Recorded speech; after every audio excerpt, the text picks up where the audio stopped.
Now the question number 4 is insert 5 arithmetic mean between under root 5 upon 2 and 4 under root 5. अब हमें यहाँ पे क्या करना है, 5 arithmetic mean फिल करना है.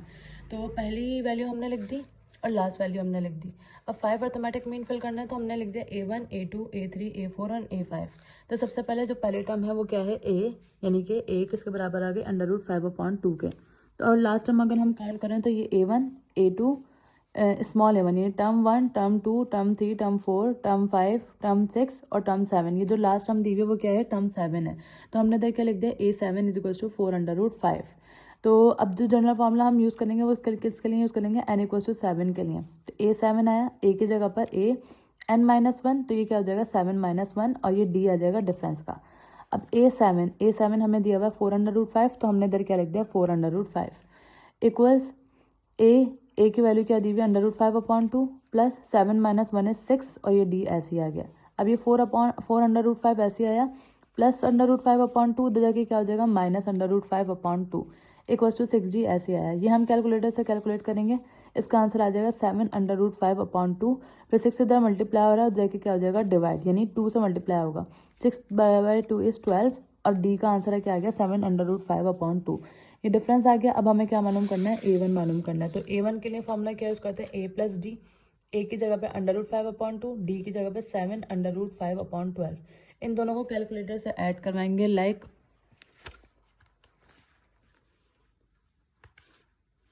Under root 5 upon 2 plus 7 under root 5 upon 2 है ना, तो 7 अंडर रूट 5 अपॉन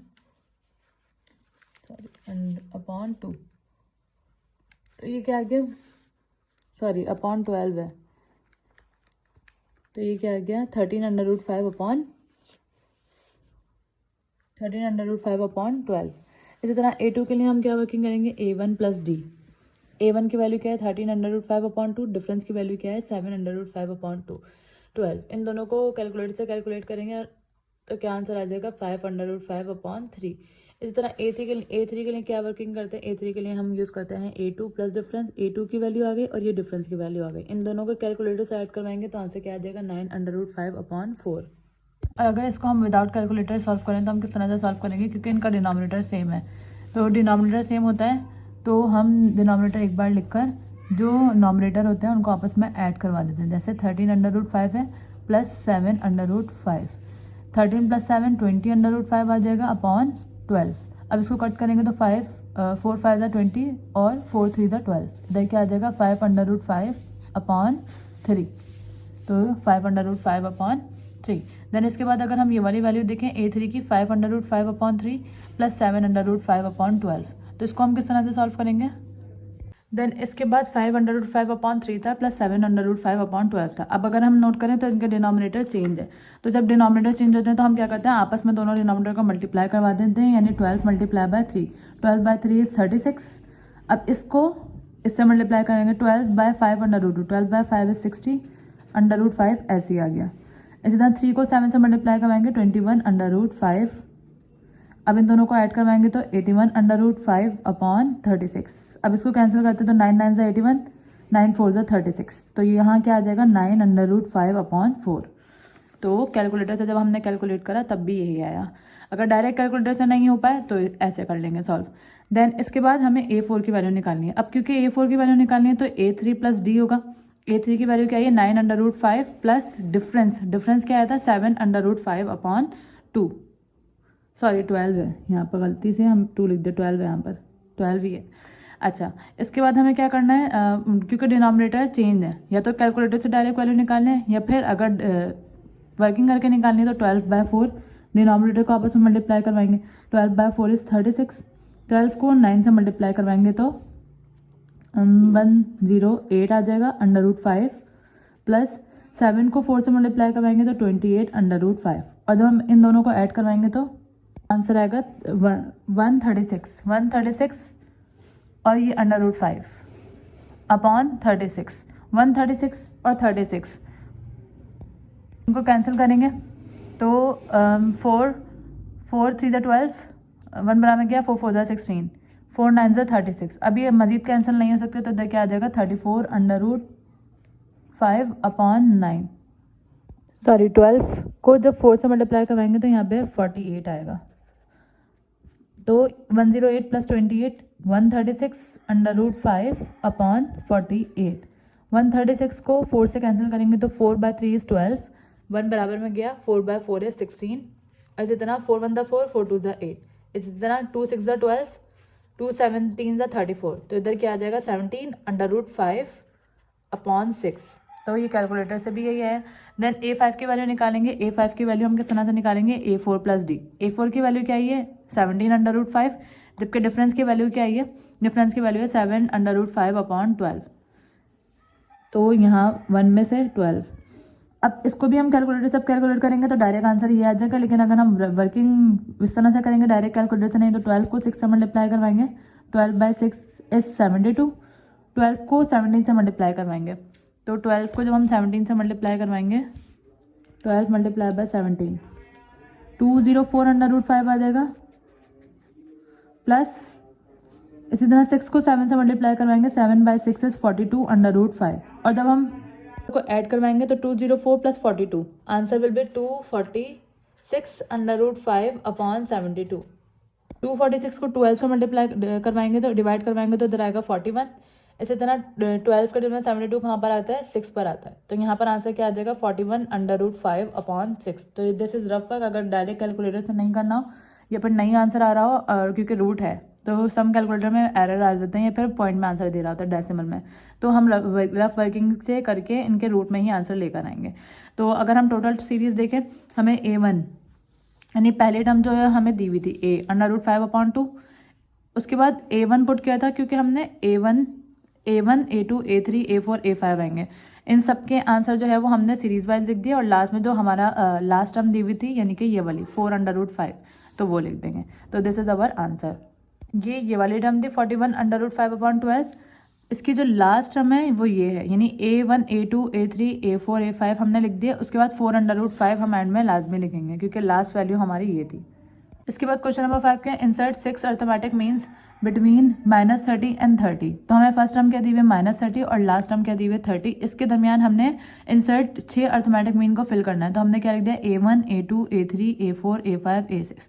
तो सबके लिए सबसे पहले जो हम वर्किंग करते हैं हम डिफरेंस निकालते हैं। डिफरेंस हम किस तरह से निकालते हैं, क्योंकि हमें कौन सी टर्म दी हुई है, पहले टर्म दी हुई है और लास्ट टर्म दी हुई है। तो अगर हम काउंट करें तो first term, second, third, fourth, fifth, six, seventh और ये 8th टर्म दी हुई है। तो हमने A8 क्या लिख दिया 30, और फर्स्ट टर्म को हम A से रिप्रेजेंट करते हैं, तो A किसके बराबर आ गया -30। तो अगर हम जनरल फॉर्मूला देखें तो AN किसके बराबर होता है, A + n - 1 D के बराबर होता है। A की जगह पर क्या आ जाएगा, A की वैल्यू, A हमें क्या दी हुई है -30, AN। अब हमें n की जगह पे क्या फिल करना है, 8 फिल करना है। क्यों 8 क्यों फिल करना है, क्योंकि हमें 8 टर्म दी हुई है। तो AN = n, तो हमने इसके लिए लिख दिया फॉर n = 8। AN की जगह पे क्या आ जाएगा A8, A की जगह पर A की वैल्यू आएगी। अब A की वैल्यू क्या है -30, तो हमने -30 लिख दिया। उसके बाद क्या है n - 1, तो 8 - 1 हो जाएगा, क्योंकि n क्या पुट करना है 8। डिफरेंस की जगह पर डिफरेंस, क्योंकि हमें वैल्यू नहीं पता।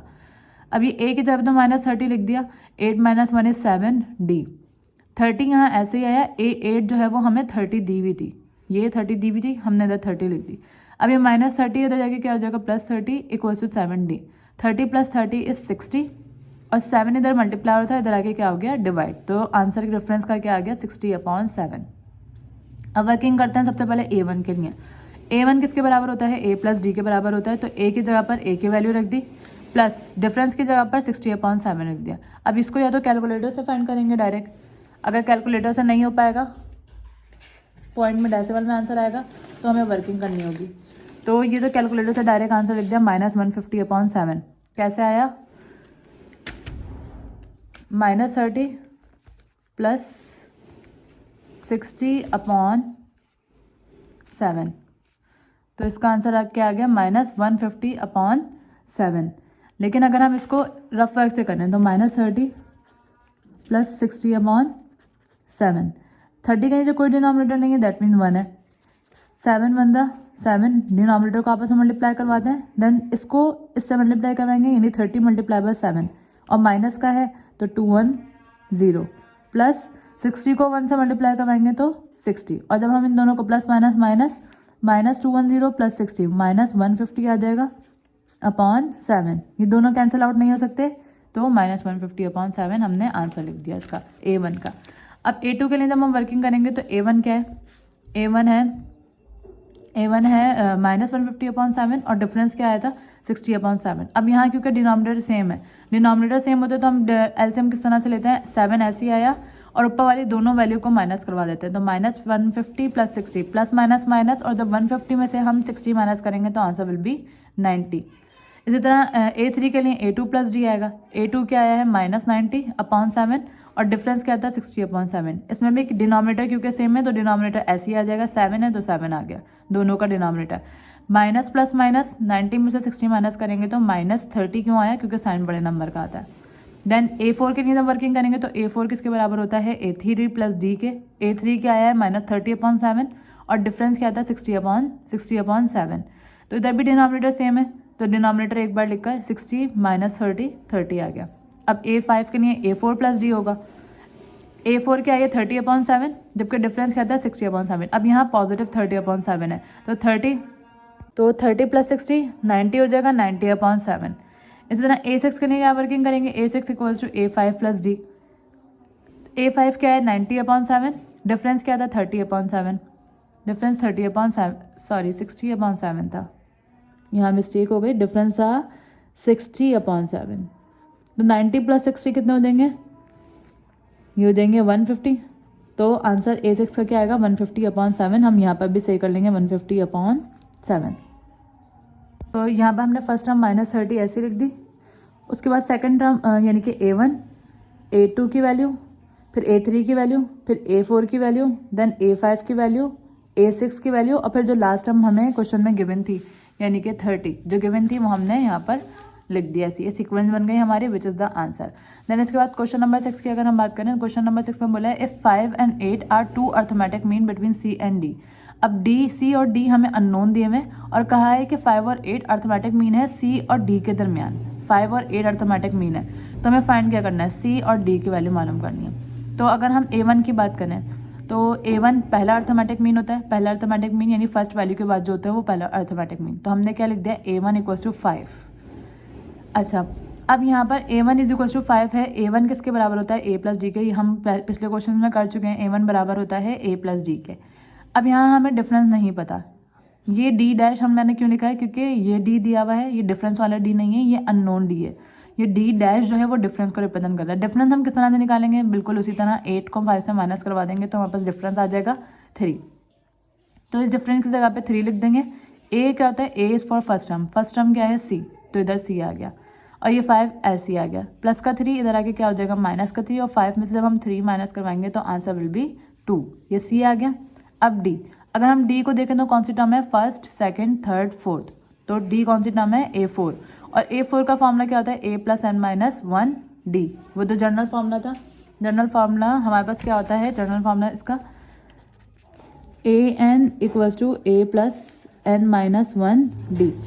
अब क्योंकि यहाँ पर कौन से टर्म की बात हो रही है, A4 की बात हो रही है, तो इधर हम पुट क्या करेंगे n इज इक्वल्स टू 4, तो A4 किसके बराबर आ जाएगा A प्लस n माइनस 1 यानी 4 माइनस 1 3 और D, तो A4 is equals to A plus n minus 1 D dash, n minus 1 यानी 4 minus 1 A is for first term C है, फर्स्ट टर्म C है। अगर हम सीक्वेंस के हिसाब से देखें तो फर्स्ट टर्म क्या है C, तो C क्या आया है 2, तो हमने C की जगह पे क्या पुट कर दिया 2। इधर हम मेंशन कर देंगे कि A इक्वल्स टू C और C की वैल्यू क्या आई है 2, तो 2 प्लस 4 माइनस 1 इज 3 और डिफरेंस कितना आया था 3, 3/3 इज 9 प्लस 2, 9 प्लस 2 इज 11, तो D का आंसर क्या आ गया 11। तो हम सीक्वेंस इधर कैसे लिख सकते हैं, हैंस C की वैल्यू क्या आई है 2, 5 और 8 हमें गिवन है, 2 अर्थमेटिक मीन। इसके बाद D क्या आया है, ये डिफरेंस वाला D नहीं है, अननोन D है 11, ये क्या हो जाएगा answer. Last question which is question number 7, find n। हमें फाइंड क्या करना है n। अब यहाँ कंडीशन क्या दी हुई है, सो दैट ये a के power n plus 5 plus b के पावर n प्लस 5, a के power n plus 4 plus b के power n plus 4 may be the arithmetic mean between a and b। ये जो है अर्थमेटिक मीन होगा किसके दरमियान, a और b के दरमियान। अब हमें करना क्या है, ये जो गिवन अर्थमेटिक मीन है ये तो है, हमने यहाँ पे लिख दिया अर्थमेटिक मीन इक्वल्स टू ये जो गिवन है an plus 5 plus B N की पावर n प्लस 5 a की पावर n प्लस 4 और b की पावर n प्लस 4, ये गिवन है। लेकिन अगर हम फॉर्मूले के हिसाब से देखें जो इन्होंने बोला है be the arithmetic mean between a and b, तो फॉर्मूले के हिसाब से अर्थमेटिक मीन क्या होता है a plus B divided by 2। इसको हमने क्या बोल दिया इक्वेशन 1 और इसको इक्वेशन 2, ये बाय फॉर्मूला है और ये गिवन है।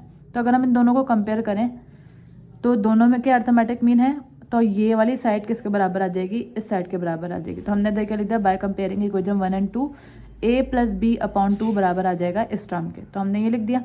अब 2 इधर डिवाइड हो रहा है, उधर देखिए क्या हो जाएगा मल्टीप्लाई, और ये पूरी टर्म इधर डिवाइड हो रही है, उधर देखिए क्या हो जाएगी मल्टीप्लाई। तो हमारे पास ये टर्म क्या बन जाएगी,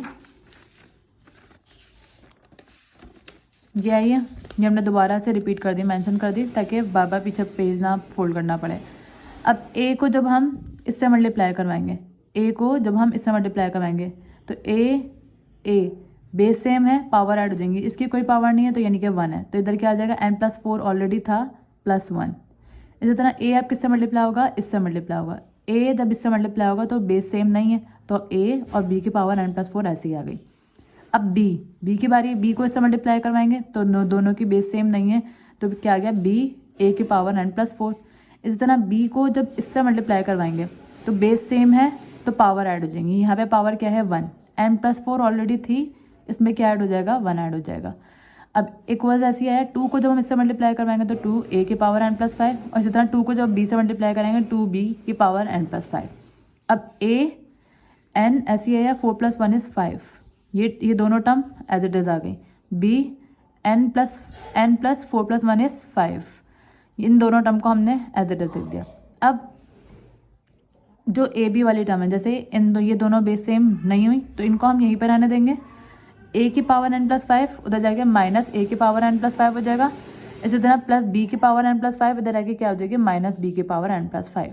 ये जो दोनों टर्म है जिसमें दोनों a b यूज हो रहे हैं उसको यहीं रहने दिया, जो a सेपरेट है और b सेपरेट है उसको हम वहाँ ले गए। अब ये दोनों टर्म तो ऐसे ही आ जाएंगी, 2 a की पावर n प्लस 5 और माइनस a n की पावर प्लस 1 5, यहाँ पे कोई कोफिशिएंट नहीं, कोई कॉन्स्टेंट नहीं है, यानी कि क्या होगा 1। सेम है a की पावर n प्लस 5 a की पावर n प्लस 5, तो 2 माइनस 1 हो जाएगा और a की पावर n प्लस 5 ऐसे ही आ जाएगा। जैसे 2a माइनस a के बराबर होता है, इसी तरह अगर 2a की पावर n प्लस 5 माइनस होगी a की पावर n प्लस 5 से, तो यहाँ पे कोई भी कांस्टेंट नहीं है, यानी कि 1, 2 माइनस 1 इज 1 और a की पावर n प्लस 5 जो है ऐसे ही आ जाएगा। इसी तरह यहाँ पर करा 2b की power n plus 5 minus b की पावर n प्लस 5, तो 2 माइनस 1 इज 1 और b की पावर n प्लस 5 ऐसे ही आ गया। अब हमें क्या करना है, अब अगर हम नोट करें तो यहाँ पर a b की पावर n प्लस 4 ऐसे ही आया, ये जो प्लस का b n प्लस 5 था, यानी जो जिनके ऊपर b की पावर है वो हमने एक साइड पे कर दी, और जिनके पास a की पावर है, जैसे a की पावर n प्लस 5 और इसके पास a की पावर थी, तो इसको हम प्लस का b a की पावर n प्लस 4 हम यहाँ ले गए। इसी तरह यहाँ b के पास पावर थी तो हम इस पावर को, इस पूरी वैल्यू को उधर ले गए। अब इन दोनों में से कॉमन क्या आ रहा है, b की पावर n प्लस 4, क्योंकि इधर इसको अगर हम b की पावर n प्लस 5 को ब्रेक करें, b की पावर n प्लस 5 को अगर हम ब्रेक करें तो ये इस तरह से बन सकते हैं b n प्लस 4 और b की पावर 1, क्योंकि बेस सेम होती है, पावर ऐड हो जाती है। तो b की पावर n प्लस 4 यहाँ से कॉमन आ गया, तो यहाँ पे क्या बच जाएगा, सिर्फ b बच जाएगा। तो यहाँ पे क्या बच गया, b बच गया, और यहाँ पे b की पावर n प्लस 4 कॉमन चली गई तो सिर्फ a बच गया। इसी तरह यहाँ से कॉमन क्या आ सकता है, n प्लस 5 है और n प्लस 4 है, तो n प्लस 4 कॉमन आ जाएगा, यहाँ पे क्या बच जाएगा a, और यहाँ पे माइनस, और ये कॉमन आ चुकी है पूरी वैल्यू, तो यहाँ पे क्या बच जाएगी b। अब a माइनस बी और a माइनस बी दोनों तरफ सेम है, तो ये क्या हो जाएगा, कट हो जाएगा। अब उसके बाद एक यहाँ पे क्या बचा, a की पावर n प्लस 4 बच गया। अब ये इस टर्म को हम उधर इसके साथ डिनोमिनेटर, यानी यहाँ मल्टीप्लाई हो रही है, जाके क्या हो जाएगी, डिवाइड हो जाएगी, और यहाँ पे क्या बच जाएगा, सिर्फ 1। अगर मैं इसको दोबारा सॉल्व करूँ, इधर डिवाइड हो रही है, उधर जाके 1 से मल्टीप्लाई होगी तो वापस से यही बन जाएगी। अब अगर हम नोट करें, b की पावर भी यही है n प्लस 4 और a की पावर भी क्या है n प्लस 4, तो हम इसको किस तरह से लिखते हैं, क्योंकि बेस सेम है तो हम दोनों बेस को लिखकर ब्रैकेट बनाकर पावर a की लगा देंगे, n प्लस 4, तो b अपॉन a की पावर क्या आ गई, n प्लस 4 इक्वल्स टू 1। अच्छा, अब हमें ये पता है कि किसी के ऊपर भी पावर 0 होती है तो वो बराबर होता है 1 के। कोई भी नंबर हो, कोई भी अल्फ़ाबेट्स हो, वेरिएबल हो, उसके ऊपर पावर अगर 0 आ गए तो वो 1 के बराबर होता है। तो हमने इधर क्या लिख दिया, क्योंकि इधर b अपॉन ए है तो हमने इधर भी क्या लिखा, b अपॉन ए की पावर 0, क्योंकि b अपॉन ए की पावर 0 किसके बराबर हो जाएगी, 1 के। और b अपॉन ए ही क्यों लिखा, क्योंकि अगर हम लेफ्ट हैंड साइड पे देखें तो यहाँ पे b अपॉन ए की पावर n+4 है और हमें वैल्यू किसकी चाहिए, n की चाहिए। और अगर बेस सेम होती है, बीच में इक्वालिटी होती है, तो ये रूल है कि उनकी पावर्स जो है वो आपस में बराबर आ जाती हैं। तो हमें यहाँ पे क्या करना था, बेस सेम करनी थी। यहाँ पे b प्लस b अपॉन ए है तो हमने यहाँ पे भी क्या लिख दिया, b अपॉन ए की पावर 0, क्योंकि पावर 0 किसी भी नंबर पर आ जाए, किसी भी कोफिशिएंट पर आ जाए तो वो 1 के बराबर होता है। यहाँ पे 1 ऑलरेडी था तो हमने इधर क्या लिख दिया, b अपॉन ए की पावर 0। अब क्योंकि बेस सेम हो गई, बीच में इक्वालिटी है, तो उनकी पावर भी इक्वल आ जाएंगी, यानी n+4 किसके बराबर आ जाएगी, 0 के बराबर। 0 के बराबर आ गए। प्लस का 4 है, उधर क्या हो जाएगा, माइनस का 4, विच इज आंसर। कैसे ही n+4 है इक्वल टू 0 आ जाएगा, प्लस का 4 उधर के माइनस का 4 हो जाएगा, तो n की वैल्यू आ गई n इक्वल टू -4।